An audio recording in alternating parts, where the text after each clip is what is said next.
and the Ad Council. ESPN 94.1 FM and AM 930 present The Drive. Brought to you by Huntington Federal Savings Bank. Local then, local now. Member FDIC. Welcome into the Friday, September 13th edition. Yeah, that's right. Friday the 13th. The Drive begins now on ESPN 94.1 FM and AM 930. I'm your host, Paul Swann. You can join the program by calling the Miller Lite phone lines. You can do that by hitting us up at 877-420-TALK, 877-420-8255. Miller Lite, hold true, great taste. Only 96 calories. It is the original light beer. Online, you can find me on Twitter at Paul Swann. You can find the show on Facebook by searching The Drive with Paul Swann. So, what's coming up today? Here in a few minutes, we're going to hear from Huntington Mayor Steve Williams. We talked to Mike Hamrick, Marshall's athletic director, a couple of days ago when the announcement came out that the Thundering Herd had purchased the Flint Group Pigments property. So Marshall's got the property now, and that officially marks the start of the Herd Rises campaign to pay for this thing. Baseball park funding ain't going to be cheap. I'm just going to be honest with you. It ain't going to be cheap. So, what do we got today? We're going to talk to Huntington Mayor Steve Williams. There's a lot of things going on, not just with the baseball park, but there are other components with this as well that are not directly connected with Marshall University's part of this, but important aspects of this still. So, we're going to talk to him. Also, we're going to preview high school football across the tri-state. We've got several matchups to talk about. Primarily, we're going to focus on a couple of games tonight. We have got Huntington High. They're in action tonight, taking on George Washington. We'll hear from Woody Woodrum in a little bit. That game will be heard tonight right here on ESPN 94.1 FM and AM 930, so you can look forward to that one if you're following the Huntington Highlanders. Now, if you are following Cabell Midland or Spring Valley, guess what? Cabell Midland and Spring Valley, they're playing each other tonight. It's at Spring Valley. Both teams undefeated. Cabell Midland and Spring Valley both 2-0 on the early season, so somebody will suffer their first loss tonight. We'll have that game for you on a multitude of stations. So we're going to have a multitude of play-by-play announcers come on and talk about it. Jason Toy, the dean of our play-by-play announcers, will join us on the program with Matt Perry, the youngster of our play-by-play group. So those gentlemen will be with us tonight to preview Cabell Midland and Spring Valley. I just hope those guys can get along. It's Cabell Midland, Spring Valley. I don't know. Does the rivalry... Does that go into the broadcast booth as well? I haven't heard any reports that there's been problems, but I just want to make sure I'm putting those guys in a room together, make sure there's no problems tonight for this one. So those are the two games we're going to primarily focus on tonight, and there are several games in the area that are worth mentioning. In Ironton, they're taking on Fairland.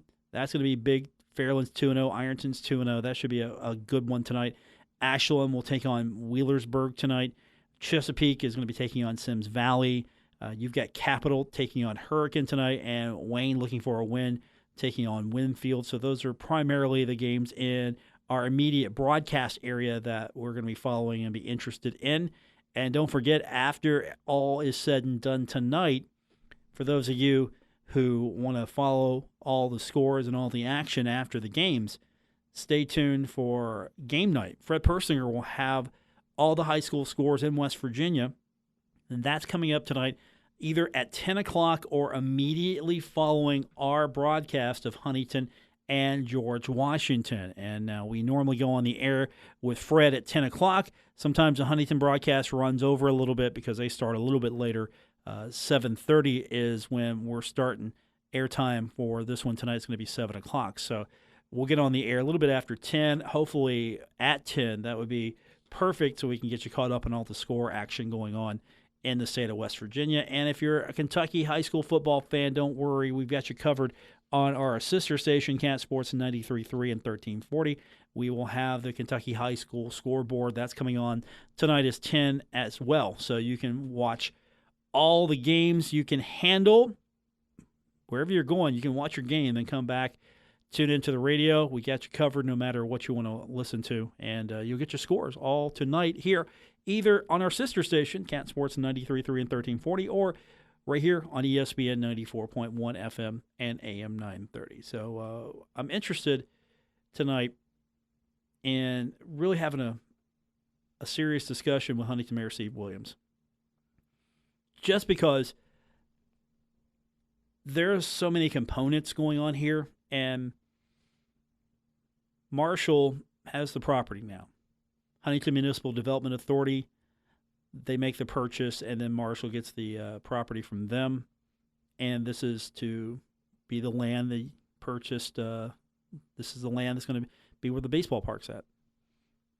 And this is one step closer to reality. Like Hamrick has said, okay, I got to go get the money now. I've got a $22 million fundraising effort to go out and get this thing done. When I mentioned to him that the timetable was ambitious, he pointed out, I got to get the money first. Yeah, this is the timetable, but I still got to get the money. And you can go back on our podcast and listen to that. That was a couple of days ago. We had that interview on Wednesday, and you can find that either on Apple Podcast or Stitcher Radio. And if those aren't services you use, you can also find us on your favorite podcast provider. Just search The Drive with Paul Swann. But go back and listen to that. If you haven't already, if you haven't heard the interview, go back and listen to a little bit of that. It was really interesting with Marshall Athletic Director Mike Hamrick. So I want to follow up with Huntington Mayor Steve Williams. He is a working partner with Mike Hamrick in this endeavor. And, of course, there are so many avenues we can talk about with the start of construction of the ballpark. This is probably going to be the cornerstone of the development going on. So we'll give Steve an opportunity to maybe explain some of the particulars that Mike Hamrick could not get into. And that's what he's going to come on here in the next few minutes and do. And then we'll preview all the area high school football that's worth previewing. Specifically Huntington High and Campbell Midland and Spring Valley. Those are our games of the week, and we'll have those for you on various radio stations. But, of course, I want to keep you locked right here on ESPN 94.1 FM and AM 930 for Huntington at George Washington. But if you're a Midland fan, you're a Spring Valley fan, I got you covered as well. We'll give you all the details as the night progresses. Okay, when we come back from break, as we mentioned, Huntington Mayor Steve Williams, we're going to talk to him, get his thoughts on everything that's happened since the announcement was made that Marshall has purchased the Flint Group Pigments property, why the process had to happen this way, and all the details that go along with that. Later on, Woody Woodrum, we'll have a preview of the Huntington High matchup with George Washington, Jason Toy, Matt Perry. I'm putting those guys in the room together. I hope it works out. Midland and Spring Valley. Tonight, somebody's going to take their first loss. We'll find out. Jason and Matt will preview that one for us later on. You're listening to The Drive, presented by Huntington Federal Savings Bank on ESPN 94.1 FM and AM 930. This is The Drive with Paul Swann on ESPN 94.1 FM and AM 930. Presented by Huntington Federal Savings Bank. A couple of days ago, the announcement was made that Marshall University had purchased the Flint Group Pigments property. And, of course, several months ago, we found out that the Flint Group Pigments property was purchased by the Huntington Municipal Development Authority. So now it's in Marshall possession. That means the fundraising can officially begin. Over $22 million is what the goal is to make this a reality.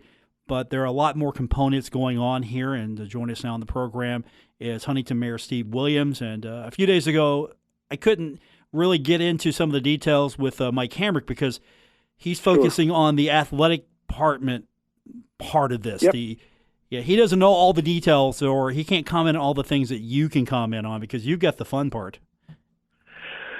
Actually, the fun part started 7 years ago when you and I were talking, saying we need to build a baseball stadium, and then everything went rolling after that. It's been a bit of an adventure in these years. It is really up until just about a year ago.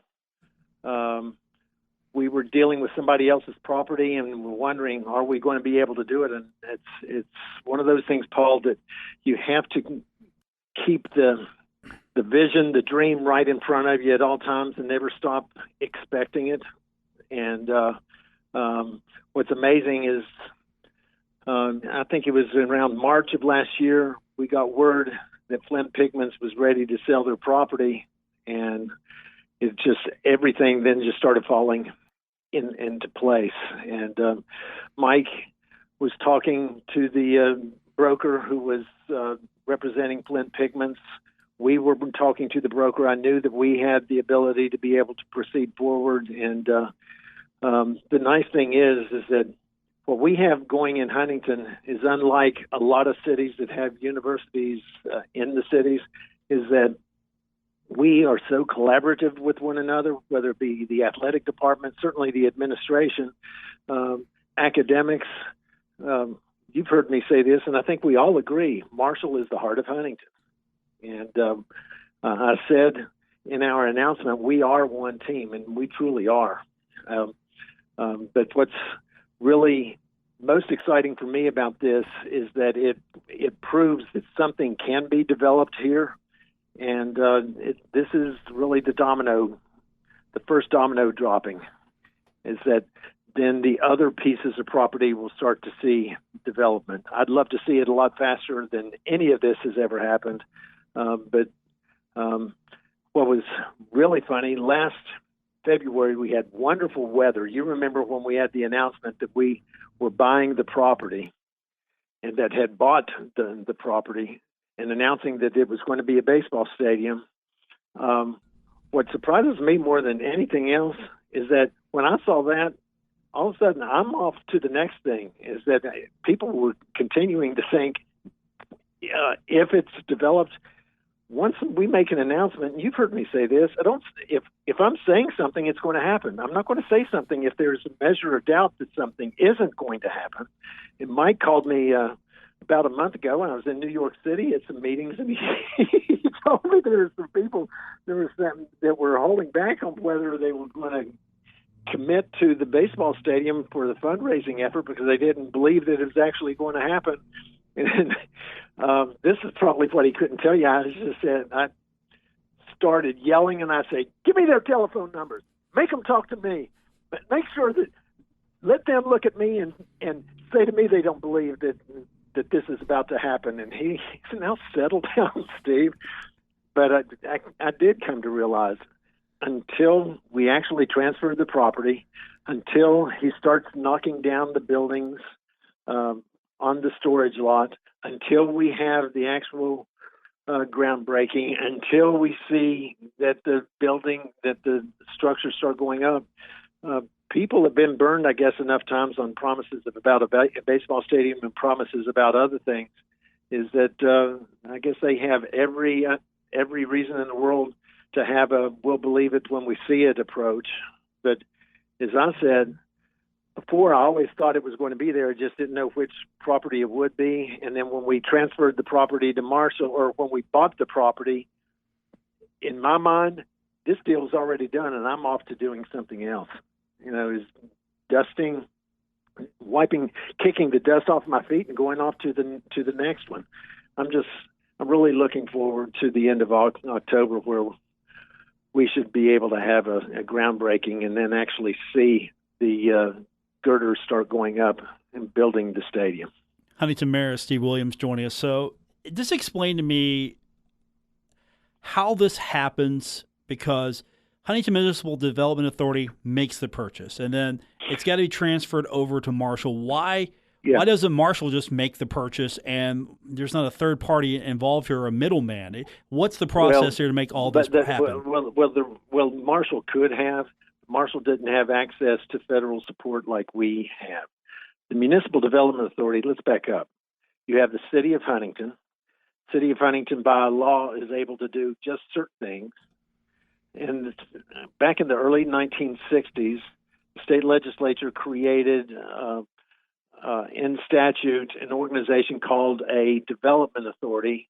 Usually, historically, it's just been for county development authorities, where cities can have difficulty buying property, negotiating for property, selling property. For instance, if we had bought the City of Huntington, had taken our own money and bought the land for the baseball stadium, and wanted we would have had to go through all sorts of procurement procedures as to what to negotiate the property and everything. But if we create a municipal development authority, that legal entity has, by statute, the authority to be able to buy land, to be able to sell land, enter into negotiations. They can borrow money to be able to purchase land. They can receive grants and such. The city has it as an entity, and our agency creations, the left hand and the right hand of our operation, that are entities of the city but separate from the city government itself.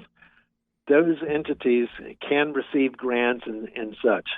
We've created such a partnership with the U.S. Environmental Protection Agency, with the Appalachian Regional Commission, with the U.S. Department of Commerce, the Economic Development Administration. All of those agencies we've been working with and have been giving us grants as to how to be able to clean up brownfields areas. A brownfield area is an old, for instance, an old industrial land that has some contamination on it. It could be oil, it could be other chemicals, it could be asbestos, it could be any number of things. In order for those things to be cleaned up in a certain way, you have to have a partnership with the federal agency that oversees it, with the state agency that oversees it. We knew that we already had the relationship with the U.S. Environmental Protection Agency, the State Department of Environmental Protection, on reviewing these sites, and we had legal counsel who have been working with us with these agencies, that if we go working on it, we've already got about 5 years of work under our belt as to how to handle contaminated areas. We didn't know how much contamination was on the site, on the Flint pigment site. We didn't know. We figured we could build on it, but how much would we have to spend to be able to clean it up so that you can build on it? Huntington Mayor Steve Williams joining us on the program. So basically what you're saying is the Municipal Development Authority is the one that's equipped with everything to get the pieces moving. Everything that needs to be done. Now, I have other things that we could do within the city. I have other arms that we have or we could use to be able to do that, but the Municipal Development Authority was uniquely positioned. It had assets. It had money sitting on the side from when we bought Kinetic Park and when we had redeveloped the Huntington Industrial Corporation, where the old Owens, Illinois plant is. The Municipal Development Authority has all of that property, or had all that property, and they had money that could be used to start negotiating for the acquisition of this land. And the reason that we're buying it is that this is where it helps to have such a good partnership between the city and the county, the city and the university. There's some things that the university is great at. Fundraising. Listen, to raise $20 million, I wouldn't be able to shake a stick at $2 million. Huntington Mayor Steve Williams joining us. $2 million, huh? That's all you can manage? Well, I would hope I'd be able to do better than that. But I can tell you, Mike Hamrick is a better fundraiser than I could ever be. And the beauty of it is that with Marshall and let's face it, right now, Marshall has the hearts of the area. Yeah, I offered Mr. Hamrick $20 a few weeks ago. He told me to keep it because he was reminding me that I was also beating the drum for this thing. So he reminded me that he was going to be knocking on my door for a donation as well. So, there you go. I tried to hand him 20 on the spot. He wouldn't take it. He said he will get me later. So he's seriously working it with the ballpark, which your friend Mike Hamrick and you have been seriously a great partnership in getting this happening. He's now focused on the reality of making the ballpark rise, thus the Herd Rises campaign. Yeah. So you've got that. Yeah. You you're looking at this, and correct me if I'm wrong, this is now, okay, this is the cornerstone of my grand vision for this area, not just that great ballpark on the corner, but everything else, because you've got some buildings you probably would like to get a hold of. You've got some spaces where you'd like to fill up with things. What's the vision now that you've got this component at least in motion? What you have is that you remember when first became mayor, we were talking about Huntington becoming a small version of Indianapolis, where we'd have athletic facilities where we'd be able to draw individual intercollegiate athletic and interscholastic high school, middle school tournaments and such into the community, with a soccer complex, with a baseball complex, with the softball complex, with the indoor practice facility and the indoor track, the football stadium, the basketball arena. We have everything that can be developed around there. Now, we're about to acquire ACF property that is right next to the Flint Pigments property that we're acquiring. A hotel and other development on the parking lot can be developed there. We have the land that goes all the way to the river. What I see is a mixture of hospitality, hotel, retail in the area, because when you have right now, when you start to look to the east of the football stadium, you just imagine, well, there's tailgating over on the ACF lot. What's going to develop is that, just imagine, when you go to up to the Great American Ballpark, look at all of the different restaurants and pubs and shopping and parks that are all around. That's the type of environment that's going to be developed from Fifth Avenue all the way to the river, because we'll have office buildings that will have research and development in it, because it's located right next to Marshall University. You're going to have healthcare related businesses, because it's just a few blocks from St. Mary's Hospital and en route to Cabell Huntington Hospital. You have, with the river present and the highways coming through, this, as I said before, with the baseball stadium being built, that's just the first domino falling. And imagine anything and everything if you have a stadium and hotels and restaurants and shops start locating east of the baseball stadium, north of the baseball stadium to the river, west of the baseball stadium, in and around the football stadium and the basketball arena. There's even property on the south side of Fifth Avenue where the factory is being built. There's somebody who is talking about developing that property right now, and is talking with Flint Pigments about the acquisition of that. They have visions of developing that, and that, once again, is influenced by what's happening at Marshall University.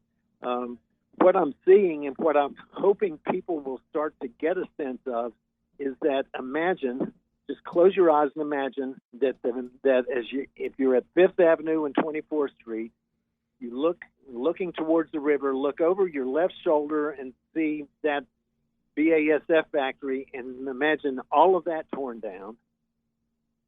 That right on Fifth Avenue and 24th Street, a baseball stadium being built there, and then everything to the river is knocked down and new development occurring there. See, this goes beyond any of our imaginations, because the last time this property didn't have heavy industrial on it was 148 years ago, almost 150 years ago, when the city of Huntington was just being developed. This was just farmland back then, river bottom land.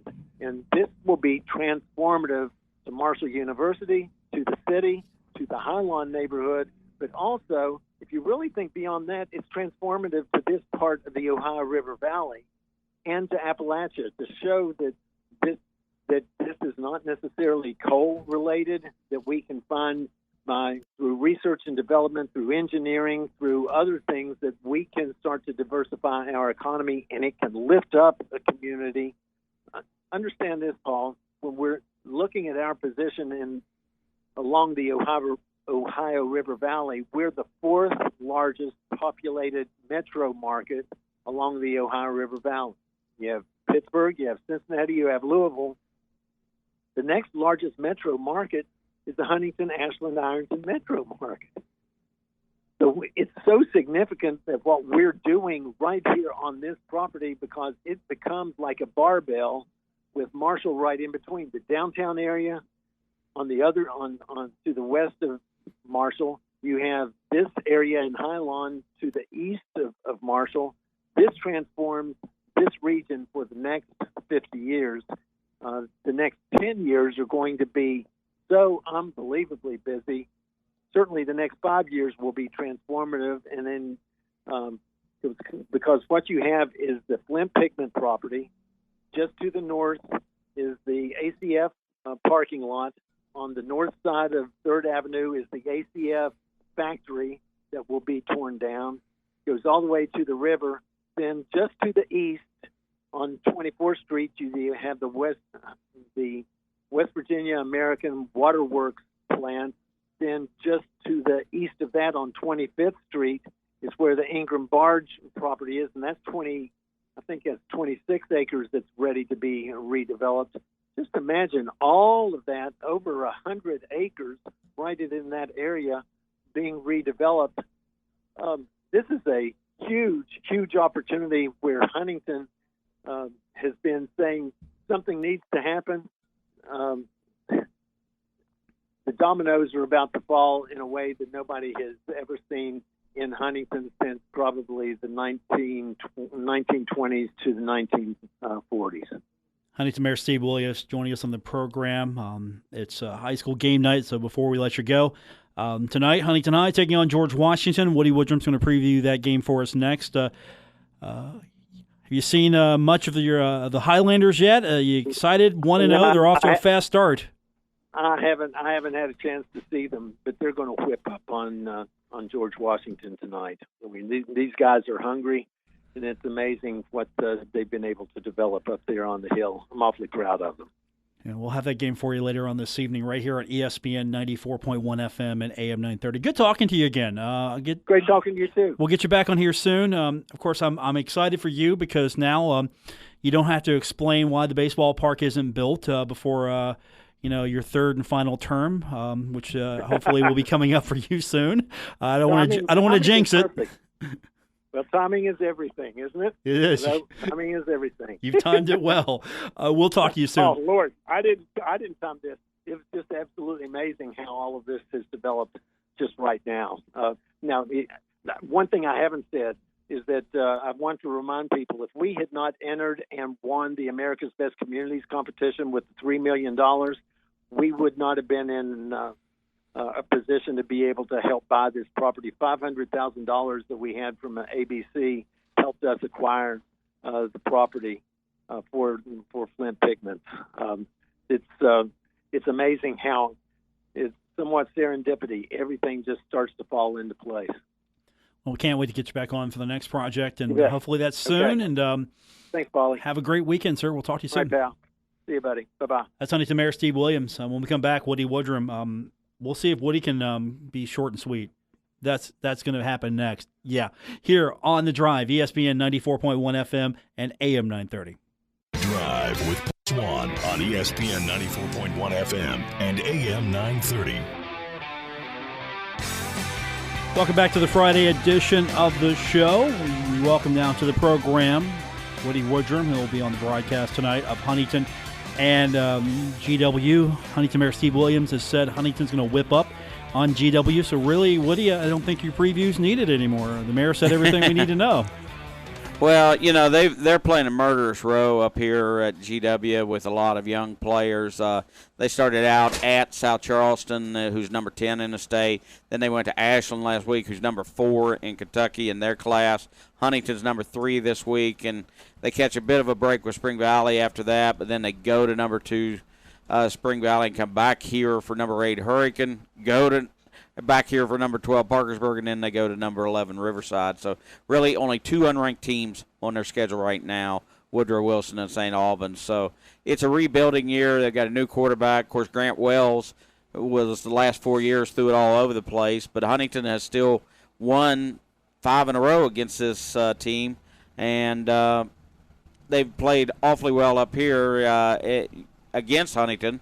It's 2-1, but Huntington won the last one, 2017, and fairly handily, 35-17. Huntington won last year, 42-21. Year before that, in Huntington, it was 24-18.